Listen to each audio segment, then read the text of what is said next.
Hello and welcome to episode 36 of the Learn and Work Smarter podcast. If you are listening to this, then obviously you are interested in learning and working smarter, and that probably means that you have some experience with procrastination. You are in luck because that is the topic of today's episode. We are going to talk about procrastination, so that's, what causes it, including what I argue is almost single-handedly behind every single instance of procrastination. And then, of course, we're going to talk about how to beat it. I'm going to encourage you to listen to, after this one, to episode number 8, which is called Motivation versus Discipline. Which one matters more? Episode 8 would be a great companion episode to what we are talking about here. That link will be in the show notes, but you know that at this point that you can find every single link that I talk about during a podcast at learnandworksmarter.com/podcast/the number. So in this case, it would be /36. So in the spirit of not procrastinating, I am going to wrap up this intro and we are going to get started. Hello, you are listening to the Learn and Work Smarter podcast, the podcast for students and professionals who want to learn and work smarter. I'm your host, executive function coach and founder of schoolhabits.com, Katie Azevedo. As a reminder, everything I mention in today's episode will be linked in the show notes, including a link to the transcript, which you can also find at learnandworksmarter.com/podcast. A simple Google search for the word procrastination yields millions of results. Now, some common expansions for that search term is procrastination tips for students, procrastination tips for work, procrastination tips for ADHD. And lucky for you, we are going to cover all of that today. Now, the reality is that we all procrastinate. Yes, even me. I joke about that because I'm an executive function expert. And if you didn't listen to last week's episode 35, and you're unfamiliar with the term executive functions, go back and listen to that. But executive functions are the constellation of cognitive skills that allow us to operate independently. Time management, task initiation, all of these are executive functions. And all of these, you guessed it, are super related to procrastination. So if you have ADHD or you know that you have executive function deficits, then you definitely have a close relationship with procrastination. But even I, the executive function expert, procrastinate. I know when I'm doing it and I'm fully aware of why, but that doesn't stop me. Now, my objective with this episode is not to convince you that it's worthwhile or even possible to ever get to the point where you're never going to procrastinate again. All right, that is absolutely bananas, and that is not in the spirit of what I teach here. Rather, my goal is to teach you how to assess for yourself why you're procrastinating so that you know what strategies to use to beat your procrastination in any given scenario. Now, I know this is hard to believe, but there are other experts on procrastination besides me. I know. Who would have thought? Now, one in particular is a gentleman named Tim Pitchell. He was a professor at Carleton University, and he has done extensive research into what he identifies as 6 primary causes of procrastination. I have written a lot about these 6 causes, as well as Tim Pitchell, in my anti-procrastination series on schoolhabits.com. Yes, I'm going to leave that linked below as well. And I'm also going to repeat them here because they're relevant to today's episode. Okay, according to research and Tim Pitchell, there are 6 primary reasons that we procrastinate. Because a task is boring, because it's frustrating, because it's difficult, because it's unstructured or ambiguous, because it's lacking personal meaning, or because it lacks intrinsic reward. Right? Okay, so how do we use this information? Well, we can use this list to dig into and evaluate the reason why we are avoiding any particular task in any particular moment. All right, so let's give you an example. I'm going to give a lot of examples in today's episode. So let's say that you have a giant stack of papers on your desk. Maybe it's been months or even years now, and you know that you need to get your hands dirty and tackle that pile, but you've been procrastinating and cannot seem to get started. According to Tim, the reason you're procrastinating on organizing that giant paper pile is either because you view it as boring, frustrating, difficult, unstructured, irrelevant, or rewardless. Right? And this could in fact be true. I can't easily make the case that tackling a giant pile of paper is exciting or easy or rewarding. Can you? So the idea, though, is that once you determine the specific reason you're procrastinating in a particular instance, you can employ specific strategies to counter that specific reason. So let's say that organizing that giant paper pile is primarily boring to you, and that's why you've been procrastinating on it. So the strategy would therefore be to add some elements to that task to make it more interesting or exciting. That could mean maybe doing it with a friend, bringing the paper pile to like your living room floor and sorting it while you're watching a movie, maybe putting on music. Adding anything that you would personally think is exciting would technically increase your chance of doing that task. Let's say that you view that task as difficult. Okay, then you can use anti-procrastination strategies to reduce the difficulty of that task. That could look like breaking the large pile into smaller piles, tackling one chunk at a time. It might be asking yourself to only work on the task for like 10 minutes and then you're allowed to quit. Right? That might mean you go through the pile just looking for trash and papers that you can throw away and making no other decisions about the remaining papers until a later point. So like easy wins. See, those would be strategies to reduce the difficulty, obviously, as well as some recruiting, some help. That's always a strategy. Let's look at another example. Let's say that you are a student procrastinating on an essay.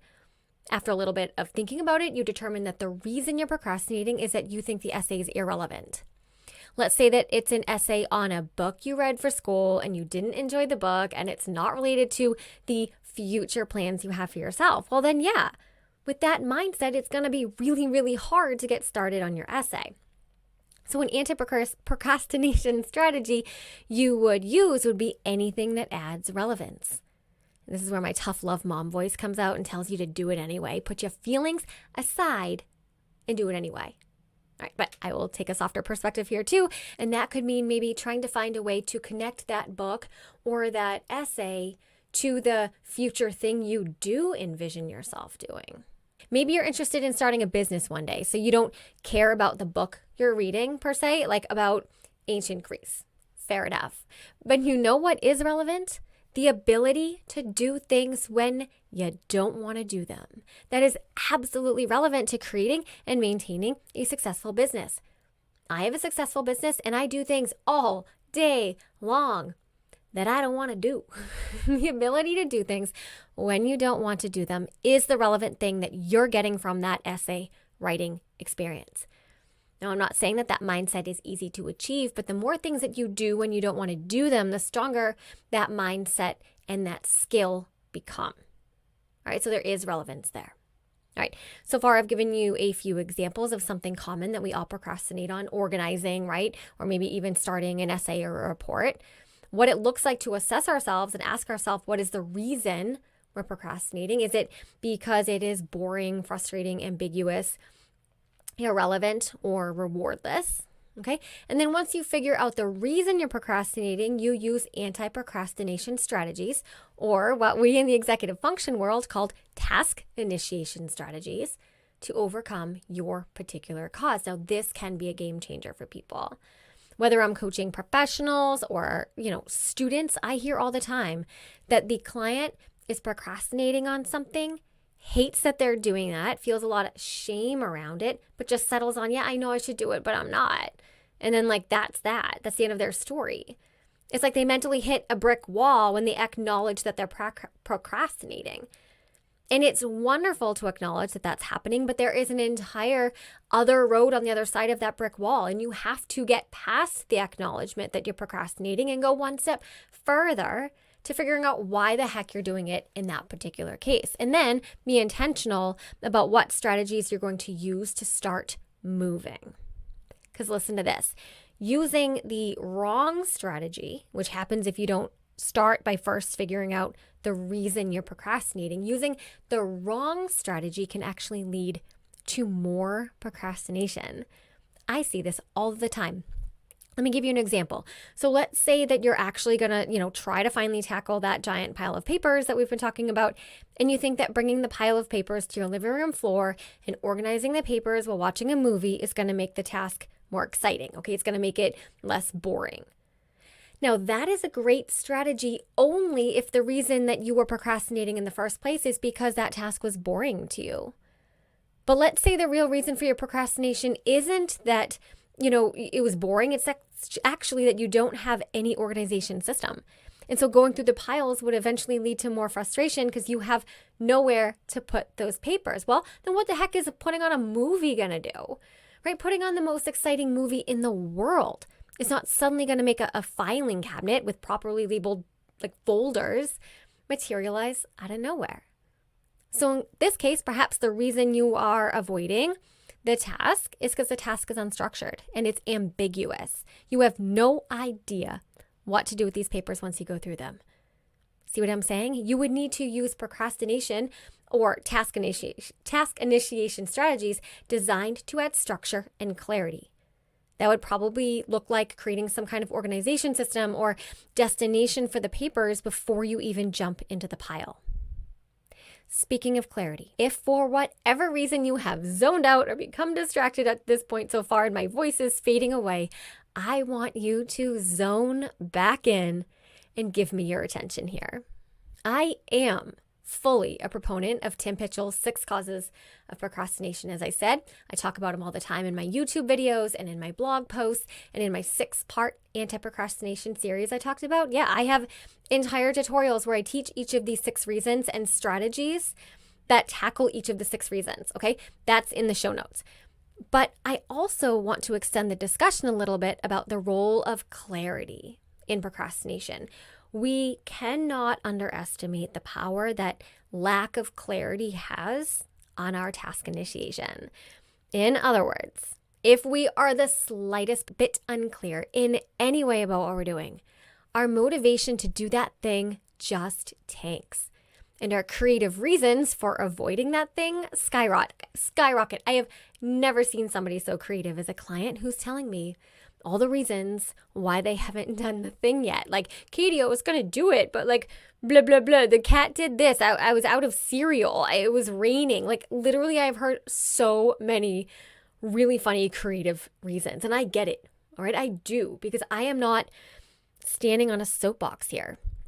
But my argument is that when you find yourself avoiding something that you know you should be doing and it is relevant, perhaps maybe it's a requirement like an assignment or something that's part of your job description, like there is a consequence if you don't do it, then I argue that the real culprit is lack of clarity. Because if you knew exactly what to do and how to do it and all the other factors were accounted for, like it was relevant and required and all of that, then you would do it.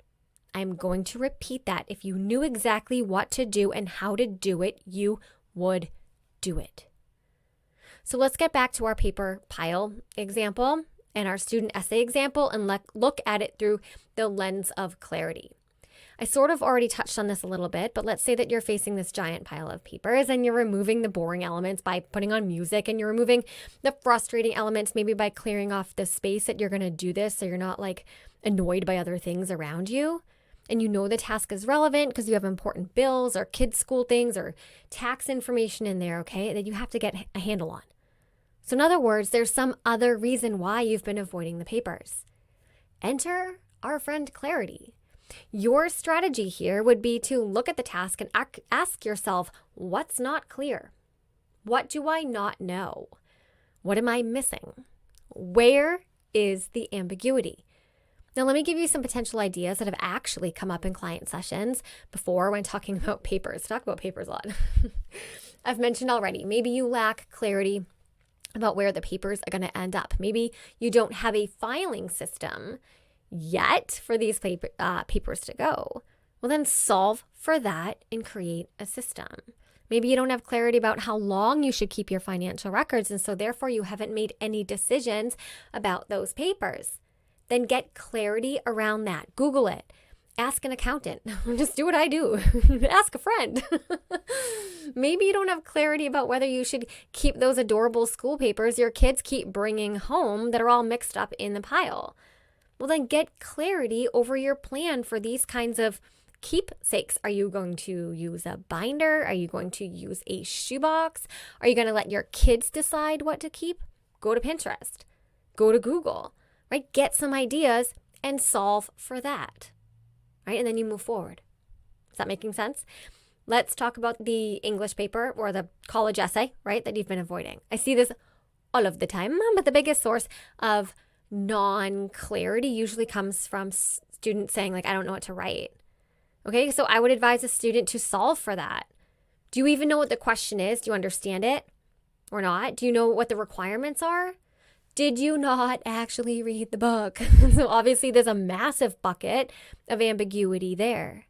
Do you have an idea for what to write, but you don't know if you have enough to say about that to sort of fill up the 6-page requirement, right? Well, then find clarity by taking that idea and creating a loose outline and seeing how far you can stretch it. You would solve for that lack of clarity and your procrastination goes down. Let me give you a personal example that I have experienced in my business. You may have heard me talk about this on the podcast. I have an online course called School Habits University that teaches executive functions and study skills to students. And I also have a version of that course called School Habits University for Education, which is a full curriculum that I license to schools so their students can access the course through their institution. First came my idea for School Habits University, and then later came my idea for School Habits Education. And my delay in marketing and promoting School Habits University for Education, even though I had it fully created, was due to lack of clarity. Let me explain. The entire curriculum was created. All 32 video lessons were created, all of the workbooks and templates and materials and the course platform and everything was set up and designed perfectly. But I didn't tell anybody about it. Where I lacked clarity was on my pricing model. I didn't want to market something that I didn't have a price for yet. So I sat on this version of the product for months, procrastinating because, I actually lacked clarity. Now, the good thing is that I have the skills and I follow my own advice. And one day I said, what the actual heck? What are you doing, Katie? What is the roadblock, Catherine? I could hear my mom's voice. And I realized that I lacked clarity around the licensing models that I was going to offer for School Habits University. And that is what blocked me from creating the pricing guide. Was I going to offer student licenses? Was it going to be a single classroom license, like per teacher? Was it going to be a school-wide license? So my lack of clarity around my licensing models prevented me from coming up with pricing, which prevented me from sharing this awesome thing with the world. All right, so what did I do? I got over myself. I figured out my licensing models, and the rest is history. If you want a less businessy example, let's talk about the pile of clothes that lived in my hallway for over 2 months. One day I was feeling spicy and I told my 2 children, who are 12 and 13, to go through their clothes and take out the things that didn't fit anymore. They are growing like weeds. And I told them to just put those clothes and put them in the hallway and that I would take care of it. But did I take care of it?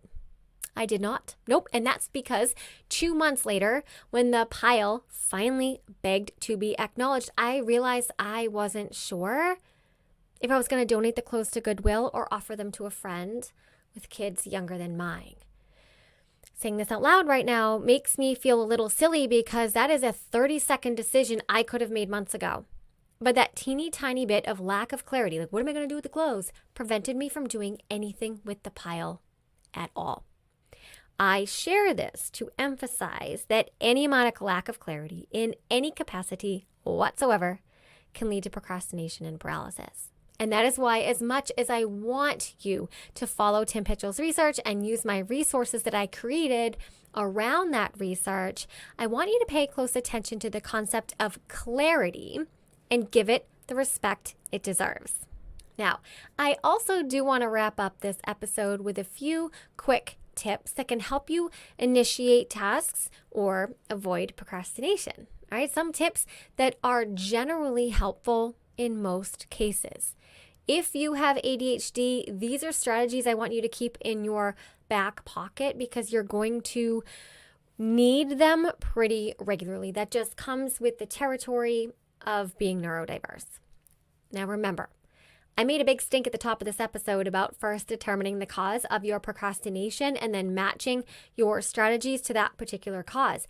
That is still very important advice, and I want you to follow that advice and I want you to do it. But in addition to that, the following procrastination strategies might Anti-procrastination strategies might just be the cherry on top to help you get out of your funk. Tip 1, body doubling.